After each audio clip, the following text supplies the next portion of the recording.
Antraktif itu gejalanya seperti apa? Kalau misalnya pilek atau gimana, sakit kepala? Kalau misalnya hati yang bukan hati yang luka ya.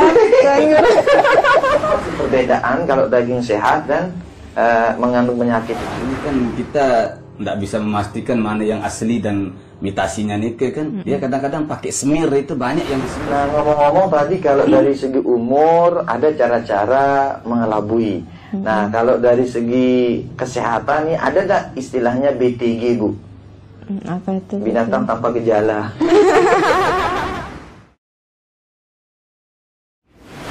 Alhamdulillah hadir di studio kali ini.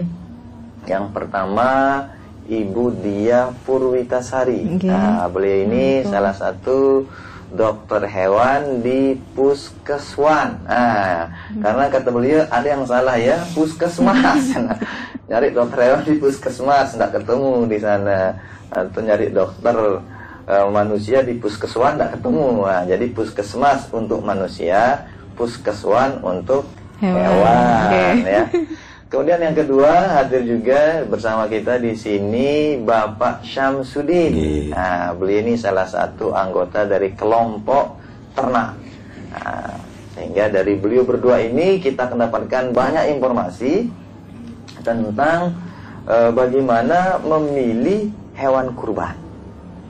Karena dari 4 syarat ya, hewan kurban itu ada salah satunya terkait dengan umur.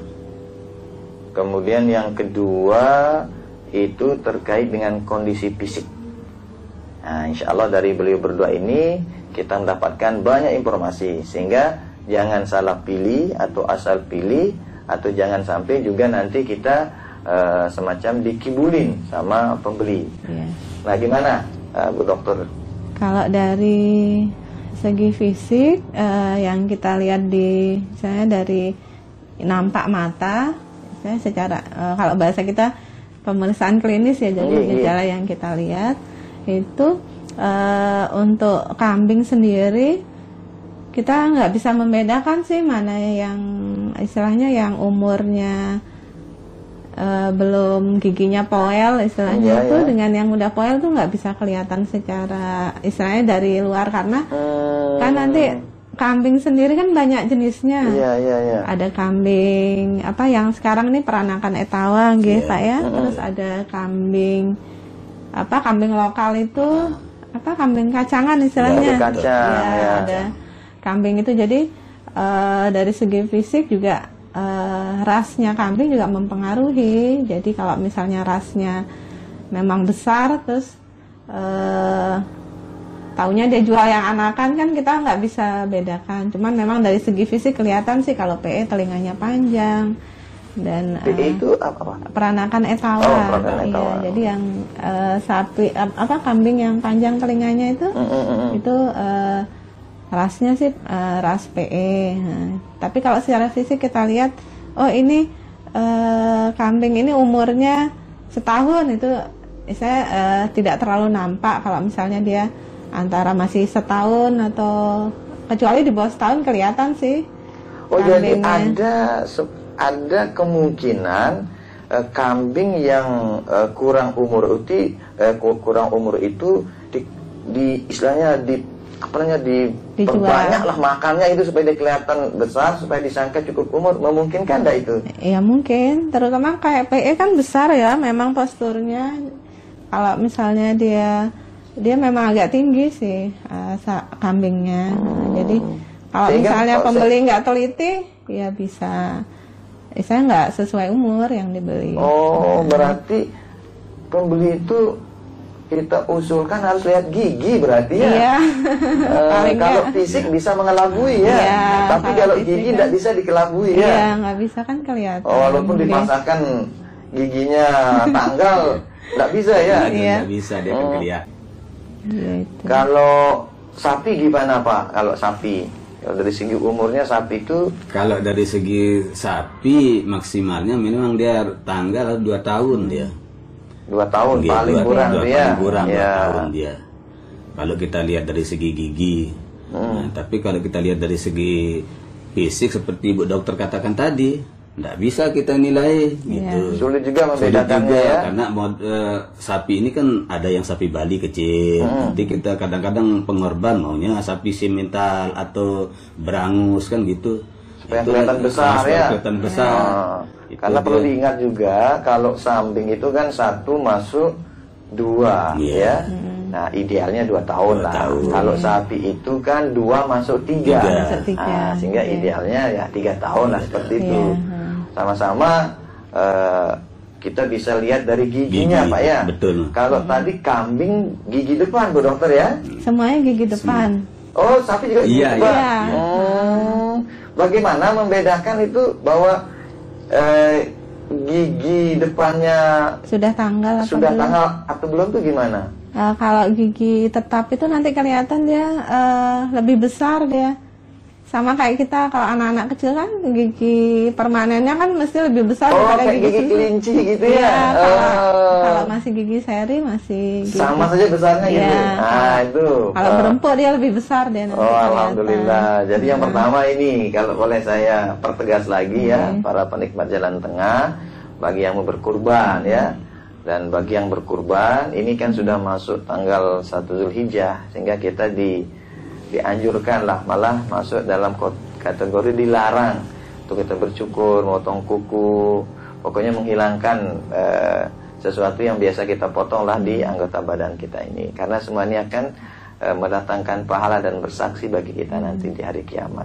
Nah ketika memilih hewan kurban ini perhatikan giginya, karena kalau secara fisik mungkin sulit kita bedakan, karena memungkinkan saja tidak cukup umur dipus istilahnya ya, supaya kelihatan besar gitu ya. Jadi kan gigi ya, itu makanya kan di iklan-iklan korban itu kambingnya senyum ya.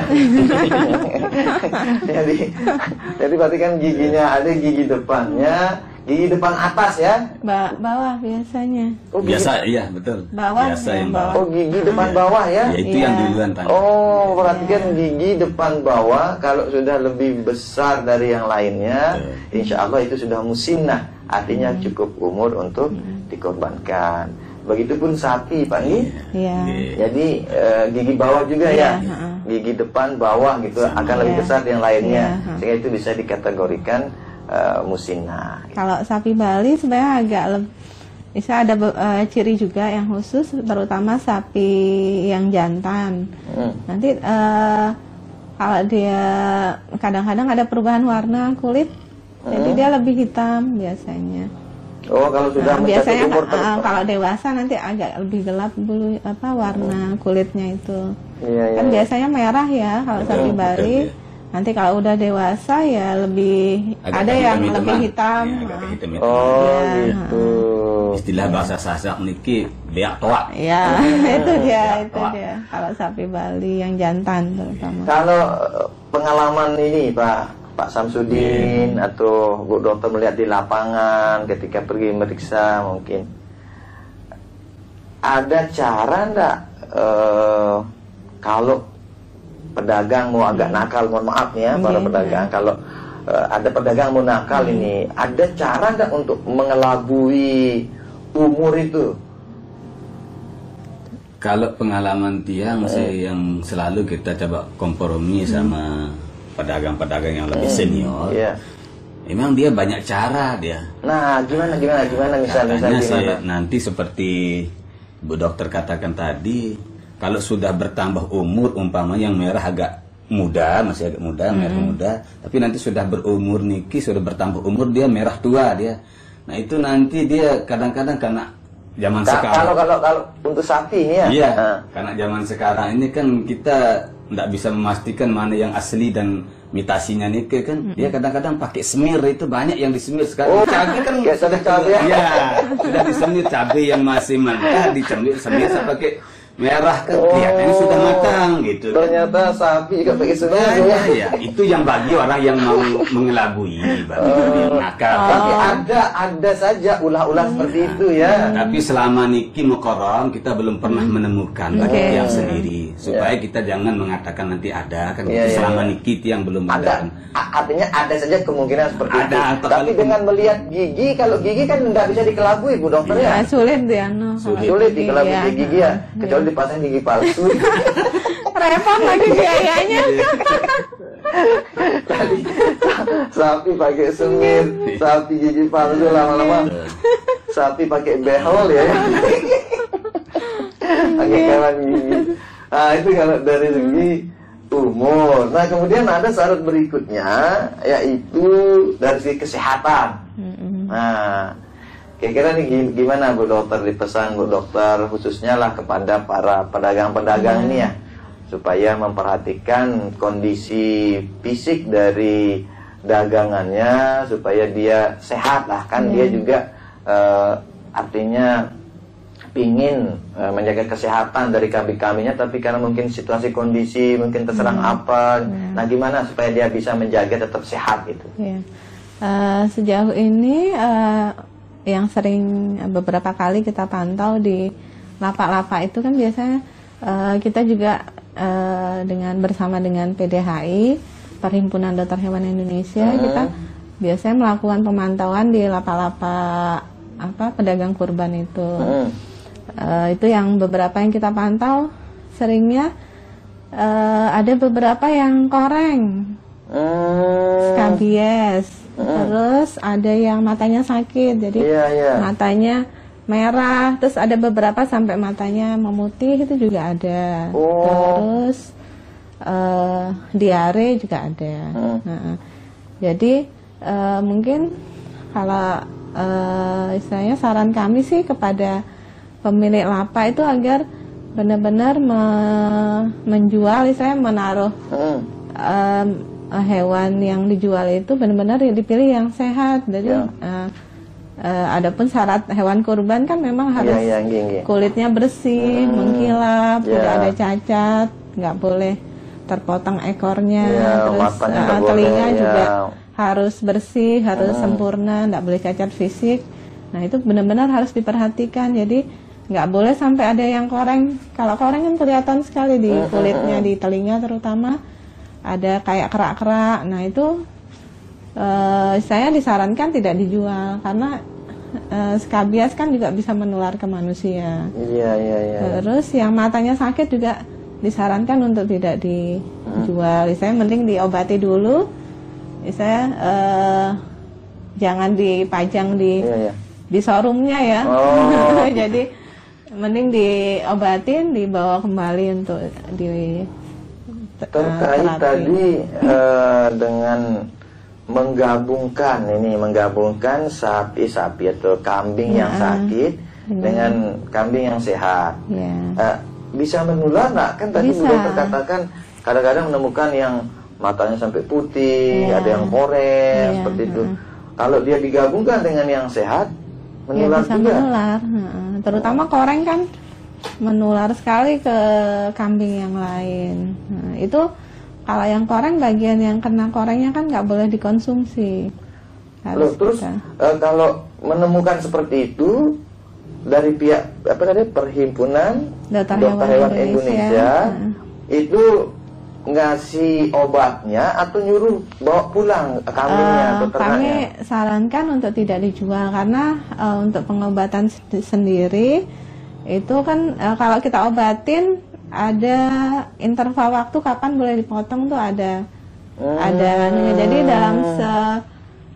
dalam beberapa kurun waktu, beberapa hari itu ada harinya kan untuk misalnya pengobatan antibiotik, untuk misalnya penyakit parasit kayak koreng, terus obat cacing itu nggak bisa langsung dipotong. Misalnya 10 hari lagi mau Idul Adha kita obatin sekarang, walaupun sudah sembuh nggak boleh dikonsumsi karena ada residu obatnya di dalam dagingnya, nanti kan nggak boleh dikonsumsi oleh manusia. Berharga sekali ini. Jadi nanti ada interval waktunya, makanya disarankan kalau memang dijual untuk kurban ya nggak usah dijual dulu, dibawa pulang aja, nanti saya mending menjual ternak yang sehat. Ternak yang sehat. Nah, bagaimana nanti kalau sudah kedung kan dicampur ini yang sakit dengan yang sehat, karena dari pihak dokter belum menemukan. Setelah dibawa yang sakit ini, ada nggak kemungkinan yang sehat ini akan jadi sakit gitu? Biasanya penularannya berapa lama baru menular setelah berkumpul gitu? Jadi mirip-mirip kayak jaga jarak. Iya, kayak corona nih. 3M nanti kita tempel di sana. Jadi lama-lama semua tabiat manusia diikuti sama ternaknya. Pakai semut, gigi palsu, pakai masker. Nah, biasanya kalau ada hewan yang sakit itu berapa lama dia kumpul baru menular itu? Kalau misalnya untuk koreng lah misalnya yang paling sering ya, itu untuk koreng. Ya, saya selama dia nggak ada kontak fisik, ya biasanya nggak menular. Cuman kan kita khawatirnya kalau di situ terus, nanti kan namanya kambing, kadang-kadang lepas saling. Ya sama itu kayak kita kan kontak erat ya. Itu juga nanti berpotensi untuk menularkan. Nah, jadi disarankan untuk, ya saya kalau bahasanya corona diisolasi aja, dipulangkan, diisolasi di rumah, isoman dulu. Nah, ini apa namanya, apresiasi lah saya secara pribadi, dan mungkin sangat terbantu masyarakat dengan kegiatan yang tadi Bu Dokter lakukan dengan dokter-dokter yang berada di Perhimpunan Dokter Hewan Indonesia, atas kepeduliannya menjelang masa kurban ini, melihat banyaknya warung-warung, lapak-lapak hewan kurban ini mau untuk mendatangi, itu artinya walaupun mereka dikasih nasihat atau segala macam, itu lebih kepada kepedulian, Bu ya.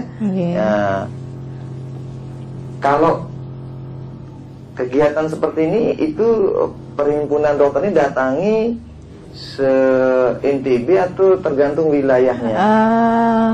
Kalau kalau kami atau sampel-sampel dipilih-pilih gitu.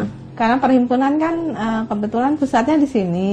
Kami biasanya kalau yang di sekitar kota dan Lombok Barat itu kami koordinir di satu. Misalnya kita koordinir untuk misalnya teman-teman nanti datangnya lapak yang mana, nanti kita data tentang paling tidak jumlah hewan kurbannya berapa, terus kondisi hewannya bagaimana, dan karena kami juga banyak yang di instansi pemerintah, jadi ya salah satu juga menjalankan tupoksi di pemerintahan sih untuk penyediaan ternak yang sehat untuk hari kurban itu memang saya tiap tahun kita kerjakan. Jadi setiap lapak termasuk yang dasi punya kan kita juga ngeceki ke sana untuk kesehatannya. Kalau ada yang sakit kita obati, kalau misalnya ya kita sarankan untuk tidak dipotong sih kalau memang yang dalam pengobatan.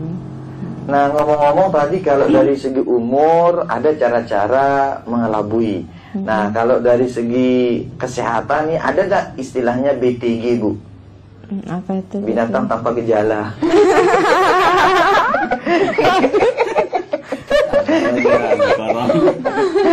Ada nggak? Mungkin secara fisik dia kelihatan sehat gitu. Ada nggak penyakit-penyakit yang tidak tampak oleh mata kalau di binatang itu sendiri, misalnya kambing dan sapi? Sejauh ini yang kami saya periksa biasanya kalau untuk pemeriksaan ternak ya, ternak misalnya baik di kurban ataupun di sembelih, kita meriksanya ada pemeriksaan antemortem dan postmortem.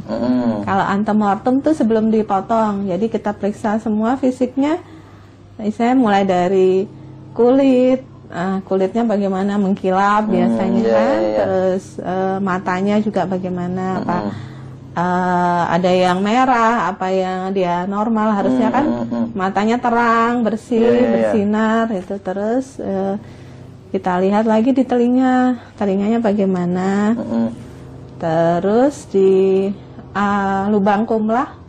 Jadi mulut, di lubang anus dan kemaluan itu kita cek juga apakah ada cairan yang keluar dari situ, itu kita cek. Kalau misalnya tidak ada ya biasanya hewannya sehat. Selain itu juga kalau memang memungkinkan ya kita cek temperaturnya. Kalau temperaturnya normal ya berarti hewannya kita simpulkan bisa siap untuk dipotong. Siap untuk dipotong. Itu yang gue apa istilah tadi? Dua istilah tadi sebelum pemeriksaan antemortem sebelum dipotong dan pemeriksaan postmortem. Nah kalau setelah dipotong itu gimana? Kalau setelah dipotong nanti kita kan udah dipotong semua, nanti kita cek lagi karkasnya, jadi dagingnya yang sudah disembelih itu kita cek sama organ dalamnya. Nanti kita cek apa ada perubahan apa tidak, nanti kita lihat lagi. Kalau memang istilahnya kalau dia tidak sehat kan nanti kelihatan dagingnya mungkin warnanya akan berubah, terus ada mungkin cairan yang abnormal di dalam tubuh, itu kita lihat. Nanti kita cek paru-parunya bagaimana, terus jantungnya, terus istilahnya limfogranula, jadi nodul-nodul yang di dalam tubuh itu juga kita cek. Kalau misalnya ada pembengkakan ya berarti ada infeksi di organ tertentu. Kalau untuk yang penting sekali karena kan banyak sapi ini dari Sumbawa ya. Sumbawa kan daerah antrak. Nah itu yang penting kita untuk zoonosis yang penting kita cek ya itu untuk antrak.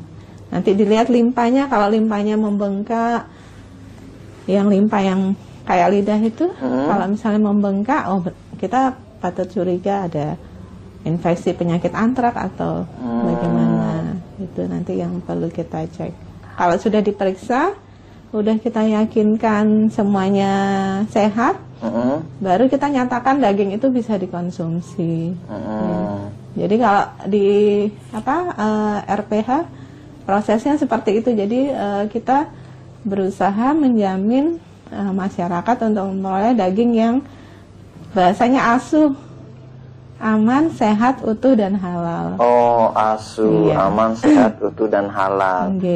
Ini terkait dengan kondisi kesehatan. Biasanya Pak Samsudin, kalau kita lihat kambing atau sapi itu, kalau dari segi fisiknya lalu kita bisa katakan dia sakit, itu ada nggak yang terlihat, misal keluar cairan dari hidungnya atau matanya ada tai-tainya, ada nggak secara fisik dulu kita lihat bahwa bisa kita katakan bahwa dia ini ada penyakit di dalam tubuhnya gitu? Memang ada sekali, Mukarram. Pertama, bagi sapi yang kurang sehat, kadang-kadang nanti di hidungnya dia keluar kayak kita bahasanya ingusan, gitu, ada keluar cairan gitu. Atau kadang-kadang matanya keluar airnya, bisa sebelah, bisa dua-duanya. Keluar air banyak atau sekedar sedikit-sedikit dia, meleleh dia, meleleh. Oh, itu menunjukkan kurang sehat. Iya, kurang sehat seperti itu, meleleh dia. Nah, makanya faktor sapi atau kambing untuk menjaga kesehatan pertama sekali tempatnya. Tempatnya itu terus betul-betul dibersihkan. Nah, supaya jangan kadang-kadang banyak kita lihat peternak-peternak sapi, tempat tidurnya itu dia tidak pernah dibersihkan, tai dan segalanya, tidur di atas tai, di atas kencingnya, kan itu menandakan nanti sapi itu kurang sehat dia. Akan tetapi kalau tempatnya itu tetap dibersihkan, insya Allah akan menjamin, Bu Dokter.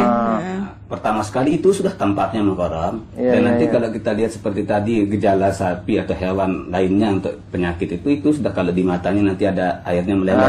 Jadi itu pemirsa, jadi diperhatikan juga kalau secara fisik mata keluar air, ya baik di sapi maupun kambing sama. Sama. Kemudian perhatikan juga di hidung. Hidung. Kalau hidungnya keluar cairan-cairan juga itu pasti ada penyakit di dalamnya.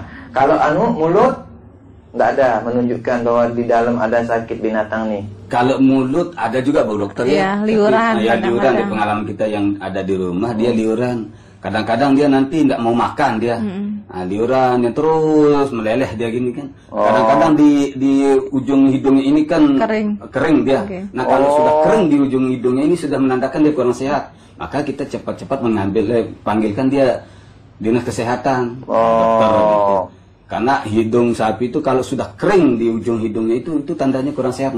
Tanda kurang sehat. Kalau telinga tidak ada keluar apa dari telinganya belum? Nah, selama ini kalau telinga saya belum pernah. Belum pernah menemukan. Menemukan gitu. Kalau yang di kulit kan sudah jelas kelihatan Bu ya, karena itu sakit fisik istilahnya. Nah, kemudian postmortem tadi dikatakan kan, setelah kita sembelih dilihat juga kondisi daging. Nah, kira-kira kalau memeriksa jantung, melihat daging untuk masyarakat tahu kalau ternyata ini dia mengandung penyakit itu, apa sih perbedaan kalau daging sehat dan mengandung penyakit itu? Kalau untuk kita yakin ini daging yang dihasilkan sehat itu biasanya secara umum paling enggak kita lihat warna dagingnya. Warna dagingnya kan harusnya kalau daging sapi kan agak pink ya. Nah, itu biasanya berarti sehat. Kalau misalnya warnanya lebih gelap itu biasanya kita curiga ada penyakit. Kemudian bau. Bau juga mempengaruhi. Kalau misalnya dia ada penyakit ya biasanya lebih aroma daging juga akan berubah. Kemudian kalau dari jeroan sendiri,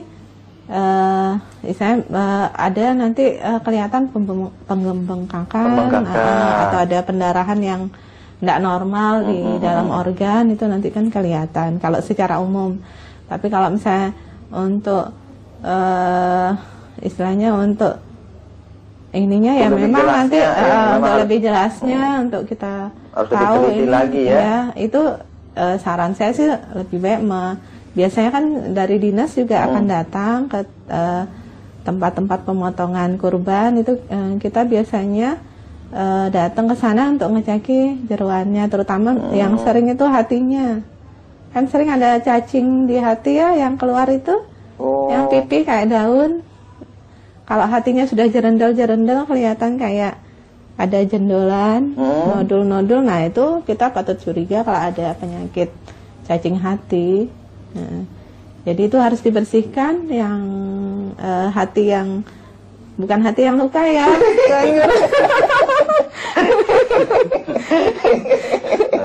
Jadi hati yang itu harus kita afkir. Gitu ya. Jadi diafkir karena itu nggak boleh dikonsumsi. Kalau binatang sejenis ulat yang biasa ada di dalam daging ternak itu biasanya di hatinya dia tuh bisa juga di bagian-bagian lainnya. Di bagian lain ada, di dalam pipi ada juga cacing, cuman jarang ditemukan. Yang paling sering yang di organ hati itu. Nah, misal ini kalau dari segi kesehatannya ini, walaupun terkadang masyarakat itu kan cuek dia kalau udah sembelih nih, apalagi nyembelih sapi, terus beratnya sekian ratus kilo misalkan, ada ditemukan 1 biji 2 biji cacing seperti itu. Kalau dari segi kesehatannya, apa secara keseluruhan sapi ini dianjurkan untuk tidak dikonsumsi atau yang penting bersih-bersih gitu? Iya. Ada beberapa sih kalau memang istilahnya pemeriksaan postmortem tuh ada beberapa keputusan ya.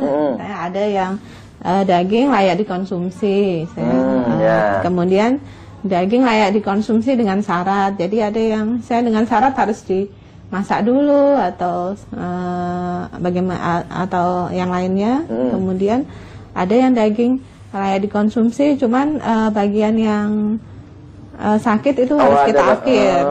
Kita akhir, kita buang, terus kemudian yang lainnya boleh dikonsumsi. Oh gitu.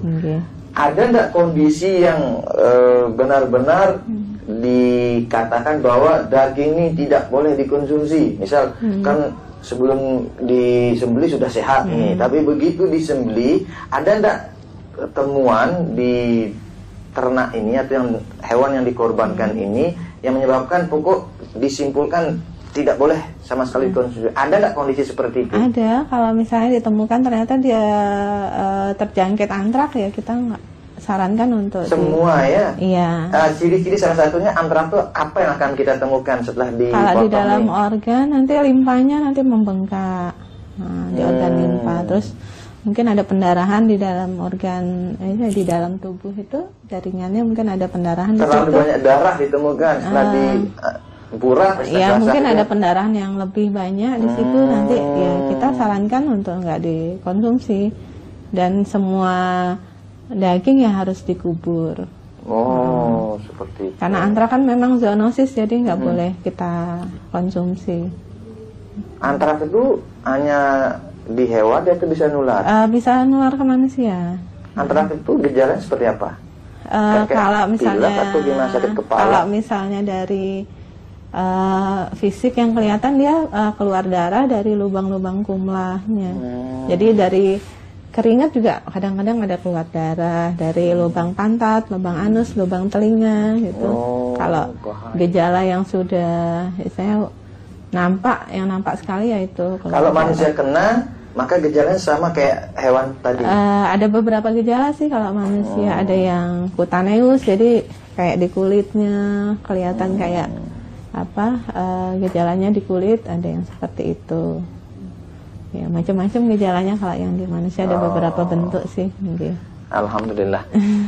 Luar biasa dialog kita pada kesempatan kali ini sangat mencerdaskan, bisa memberikan referensi kepada para penikmat kita di dalam memilah dan memilih hewan kurban. Akhirnya terima kasih yang luar biasa saya ucapkan kepada Bu Dokter. Mohon maaf ini Pak Samsudin tidak menyita waktunya. Demikian, terima kasih. Hadanallah wa iyyakum ila sabilil falah wal muwafiq ila aqwamit thoriq. Wassalamualaikum warahmatullahi wabarakatuh. Waalaikumsalam warahmatullahi wabarakatuh.